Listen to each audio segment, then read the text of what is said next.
game is on and I'm recording. I am also recording. We are good to go. Hello. Are Oh, you ready for a game about having a jetpack? I am. I'm pretty excited about having a jetpack. I think they're gonna come pretty soon in real life. And Oh, they already came back in the 90s, but well, that's an entire episode of the Dollop. that's true. And It's there pretty was long too. there was the jetpack that they used at the Super Bowl. And Yeah, that was the one. yeah, that's the famous jetpack. Welcome to Dark Void. I'm Great Joe, and with me is Crow. Crow, aka Crow Feathers. Yes, that's true. Famous YouTube celebrity Crow Feathers. That guy who keeps sharing like tiny little weird clips from weird video games and weird cartoons. Well, I just think they're funny. I don't know. But I think they're funny too, so I enjoy them. yeah, but this is exciting. I really like Dark Void. I remember playing it back in the day. I played it on the 360, like on console, and it feels very console. Not just like consoles generally, but like that era of consoles. This is the ultimate expression of that era of gaming in a lot of ways. It's very 2009, 2010.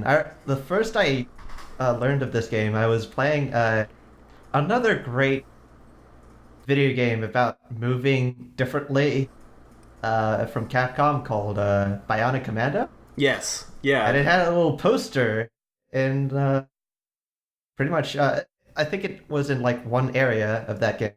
yeah. I think I remember that too. And there are some similarities, including the fact that both of them were supposed to start like a series, and neither did. Um, but this also has some similarities with, let's say it's similar to Vanquish. How about that? Oh yeah. So, I'm using a tool called Gatorsato. You might have heard of it, and it is limiting this game's frame rate for reasons I will explain later. But a side effect of that is that anytime there's a new thing on screen, it'll crap out. And I think Yeah. it gets better later on, but for now it's gonna be kind of shit. Yeah, the game, of course, was coded very specifically for very specific hardware, the consoles of the generation.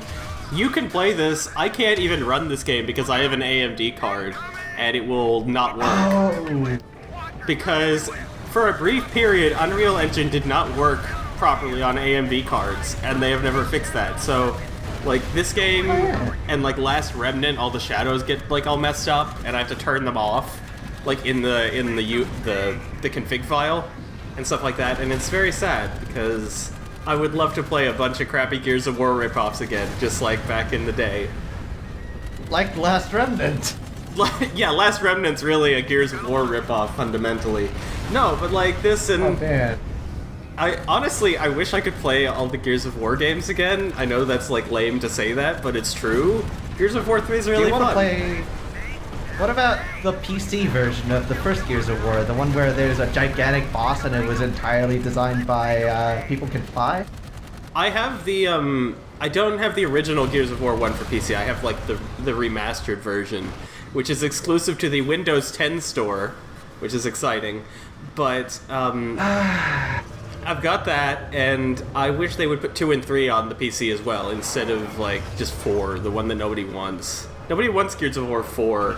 Nobody gives a shit about that. Yeah. And I'll tell you why. Marcus Phoenix no longer has a douchey goatee in Gears of War 4, and therefore, I don't care.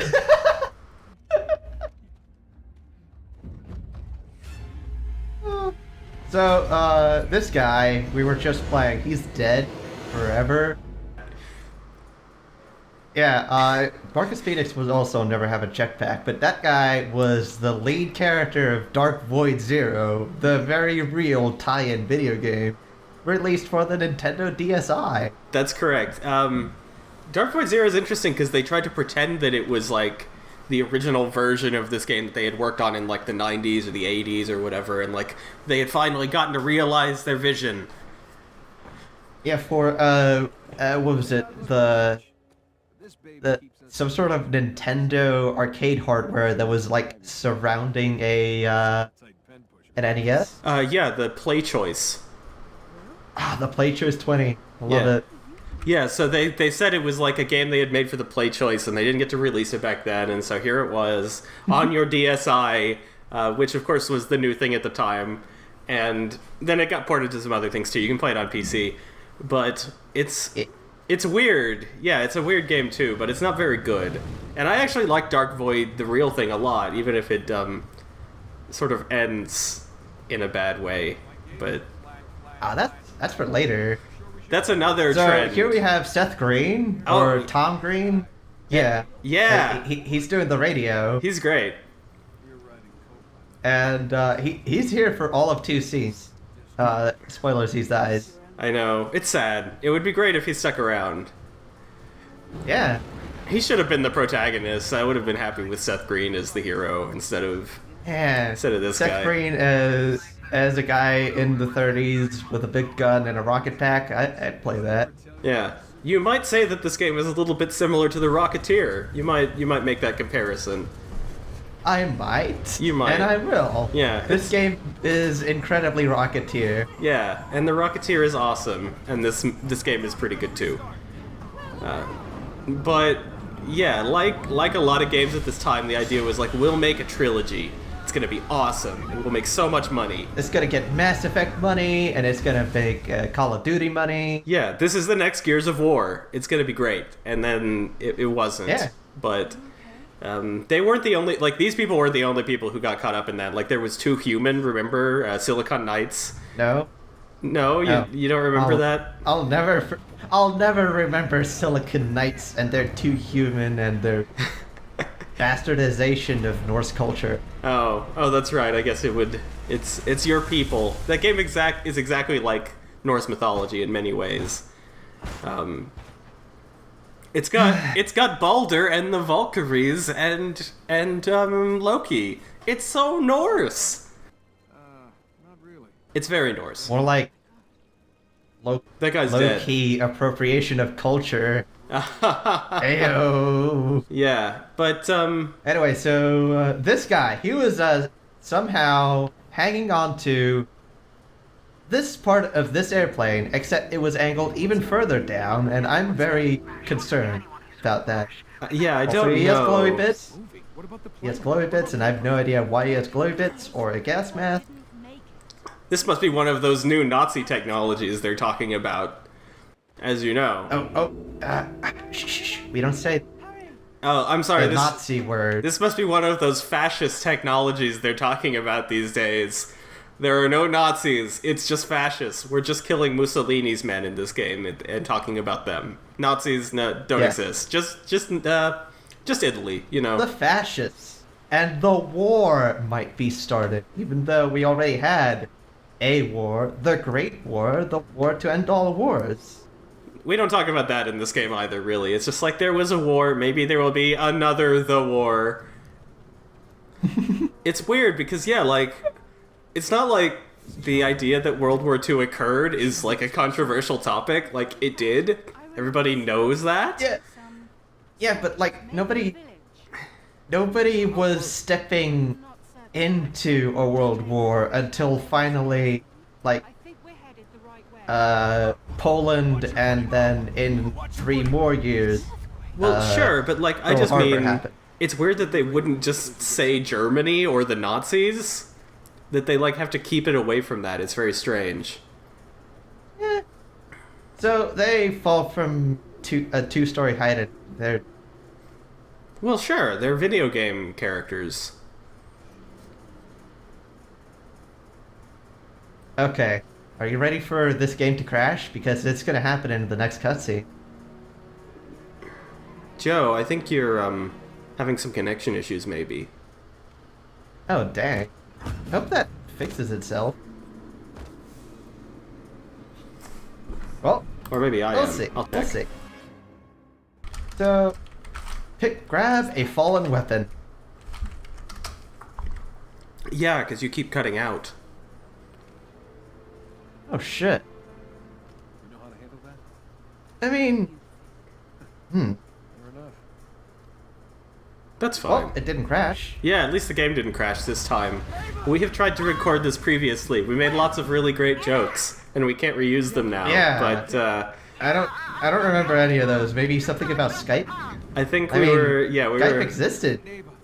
we were talking about all the great technology of 2010. Like, remember mini discs? Wait. I think you've switched your one around there. Oh, you're right. I'm sorry.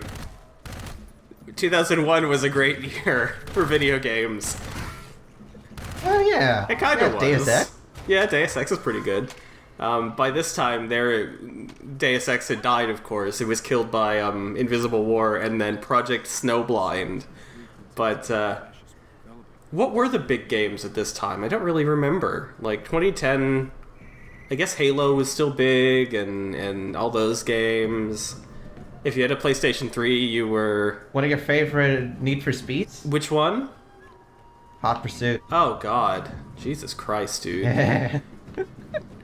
So, this is a third-person brawler. What you do is you shoot at the guy, Yes. and then you do that to stun them, and then you walk up and you press B and they die. Yeah. So, actually, this is very much like Resident Evil 6, which I've been playing recently. Like, honestly, that's That's exactly... one of your favorite games, right? It's one of my least favorite games, but it does work almost exactly like that. Fortunately, I mean, I think you can take cover in this game. You really don't need to that much. It's not a big deal. Exactly. But it's funny Yeah. that it's there because every game had it at this point. Every third-person shooter was a cover shooter with a twist. And in this one, the twist is you can punch people and you get a rocket. And No. Punching people isn't a twist, but you do get a rocket. Oh, shit. So, they do a little twist on this beat-em-up formula in that there's a guy up there, yes. and you can't reach him. So what you gotta do is you take out this guy, I think. Oh, actually managed to kill a person.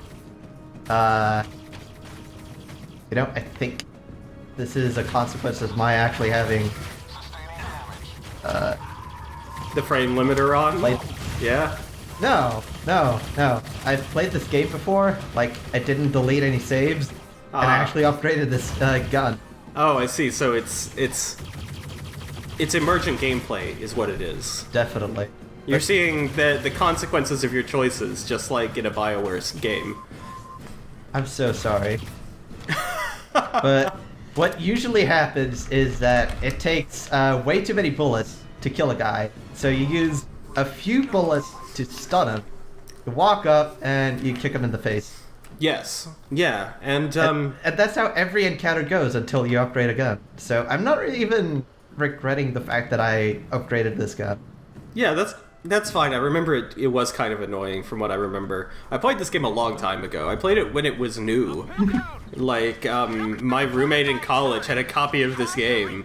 And so, we had that, he had that, and he had Halo, whatever was the new one at the time, and, one of the Call of Duties. And that's Call of Duty was like the other big thing, I remember. This was when Call of Duty It was... still is kind of the big thing, but not really. It still makes money, but like, it was like a cultural phenomenon. Like, Modern Warfare, right, was like Yeah. a big deal. It had that nuke scene, and then everybody played it, and then they had decided that every game needed a nuke scene. That's true. So I'm gonna fire at this precise point for a bit, and that's some pro speedrun stats right there. That's how you do it. I think I'm scaring them, but also the bullets from this gun have a bit of splash to them, so they can't even hide behind the wall. So, there's that done. I mean, it's just a tutorial, right? Yeah. Something about games of this time, like the really low quality textures, it's my aesthetic, as the kids say these days. And all the bloom. Look at these rocks. Yeah, I love the rocks. I love the awful bloom. I love how everything is gray. It's great. I love it. I actually genuinely do. It's very, I was playing Fallout 3 and it was very nostalgic for me. It looked like games did when I was like Holy shit! Look at in these high scenes. school. Oh man, I love them. Nowadays, you Oh. would fix that with you'd put like I forget what it's called, but it can like patch them over with textures, right? But this time you couldn't do that, so they're just there. You can just fucking see them, and it's great. It's beautiful. So, this game does have another twist besides you have a rocket pack, and that's vertical cover Yeah, which is and cool. platforming with vertical cover. And the vertical cover is actually used pretty well in a couple areas. It's pretty fun. Like, Yeah. this game is fun. It's nice. It is a fun game. It is. I wish that there was more of it. I wish they'd gotten to make Dark Void 2 and 3, and fuck, maybe even more. That'd be great, but it was not to man. be. Yeah, Dark Void is on a similar list. It's on the same list as LA Noire, in that it is a game that is flawed, but in a sequel would definitely its sequel would be perfect. I really like LA Noire as well. Yeah, It's like just all the things that people don't like about LA Noire, I think they just don't understand what noir is. Because, like, the main character is an asshole, but that's the yeah. point. So, that's the point. Yeah. that's the point. I mean, yeah. Yeah. Let's see. I forgot a guy. He is Oh, there he is. here, But, and he's dead. yeah, like, it's just interesting because, like, the cover and stuff like that, there's some cool things in here that weren't, like... It would have been cool if either they had got to do more with it or someone else got to do more with it, but I can't think of anything else that really did that. Mostly it was just take cover behind chest-high walls, and that's how most third-person shooters were for a while. And still are, I guess, to some degree, but, Looks like there was a fight. Are you ready for grenades? yeah, it's gonna be awesome. This game... Yeah, they look like a Stilhandgranate or whatever. Like, they're the stick ones and not the... The fascists. I think that... No, these were like the thing in World War One too. Oh, Like, that's true. You would have a stick, and on the end of the stick is a little bomb. Yes. Now... And you throw the thing. The thing that maybe people don't understand is that, like, one of the reasons that so many games were like this at the time was that it was actually much easier to make a game like this than anything else. Because you could license all the technology from Epic, and you could make a third-person shooter that controlled and played and everything, just like Gears of War. Or you could, like, Yeah, like actually... how you could license the what was it? Id Tech 2 and make a Doom clone. Yeah, exactly. Like, there were a lot of games that played exactly like Doom, but with a twist. Because if you licensed that engine, you had, like, a ready-made first-person shooter. And at this time, if you licensed it, you had a ready-made cover shooter. And so, if you were on a budget, or your game company, like, it was small, that was a good way to make something. But as a result, everything kinda ran together. And that was to the detriment of them, as well as to the Gears series, I think. Because by the end, like... Everybody was doing Gears better than Gears. Yeah, like, every game was like that, so why would you buy Gears Judgment? And the answer is you wouldn't, and nobody did. But... I mean, Gears of War made by People Can Fly, like, on paper sounds like a good thing, but also... Yeah, it sounds great, but it wasn't. It wasn't great. Gears 3 is really good, actually. I remember really liking it, and it kind of... It was interesting in that it had a lot of, like, interesting boss fights and things like that. This game doesn't have a lot of good boss fights from what I remember. It's just fun to, like, run around and control and move and things like that. I like that there's colored lighting in it sometimes. I think colored lighting is, like, the coolest thing. I love it. You know? I like when there's a lot of dust in the air and it gets kind of a sepia tone. Yeah, I love the God Rays. Those are great. And, Oh, yeah! Oh. God Rays, they were like a new thing at this point. Yes. And, oh, no, I'm out of grenades. they were super exciting. And they were actually... Often they would get taken out of ports to PC because there was, like a special, I forget what the word is for it, but, like, the hardware in the 360 could do God Rays pretty cheaply. Yeah. But computers couldn't, So often it was like, that was like the thing you'd put in all the console games because you're like, look at this, console games have arrived, you can put fancy lights in it. But, So here's the second part that would actually crash the game. Yeah. Because it shakes the camera. yeah, anytime it tries to shake the camera, if the frame rate is uncapped or if it's too high, it shakes it too much, Eh. and then the game crashes. I actually remember when I played I got this on PC like many years ago as well, and I didn't have that problem because my computer was too shit, so it couldn't run it fast enough. And I mean, I had the same problem. yeah, and so it ran badly and therefore didn't crash. So there you go. Like, my rig wasn't too bad, but, like, it wasn't great. Right. But, you know, I think I had a laptop, so it didn't run well, but it ran okay shout out because to laptops. What? Shout out to laptops, just in general. Yeah, this was like Intel integrated technology. It was beautiful. But honestly, that was fine for a lot of stuff because all of these games also kind of ran the same and the engine was very standard, so if you could play one, you could play them all. And that was cool too. Alright, now here is... Oh. It's time for... Yeah, look at this. How's this guy gonna get out of it? Oh. Right. You know, he has a friend. He has a friend. She's so cool. I guess I got here just Ava is a friend indeed. Yep. She's pretty cool. She's alright in this game. And now from what I suddenly remember. Will knows about the village that Ava saw Yeah. somehow. Yeah, so he's gonna go check that out. And, yeah, Dark Void. Dark Void!